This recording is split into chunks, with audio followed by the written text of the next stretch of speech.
ఒకసారి ఒక మేఘాల దేశముండేది. అక్కడ మేఘాలు మాట్లాడతాయ్, నవ్వతాయ్, ఆటలు ఆడతాయ్. ఆ దేశానికి రాజు ఓ గుబ్బలరాజు. అతను పొడవుగా ఉండే తెల్లని మేఘం.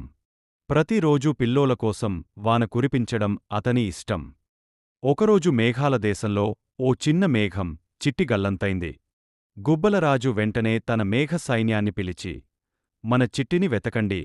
ఆమె లేనిదే వానకు ఆనందముండదు అన్నాడు. మేఘ సైన్యం ఆకాశమంతా వెతికింది. చివరికి చిట్టి భూమిపై ఉన్న ఒక పాపాయిని, వానలో తడిపిస్తూ ఆడుకుంటోంది కనిపించింది. పాపాయి చిట్టిని తెచ్చేసి తన స్నేహితురాలిగా చేసుకుంది. రాజు నవ్వుతూ అన్నాడు, స్నేహం అందరికీ అవసరం. మేఘాలు, పిల్లలు కలిసి ఆడితే మేఘాల దేశమే పెరుగుతుంది. అక్కడినుంచి ప్రతి వానాకాలంలో చిట్టి భూమికి వస్తూ పిల్లలతో ఆడేది, మళ్ళీ మేఘాల దేశానికి వెళ్తుంది.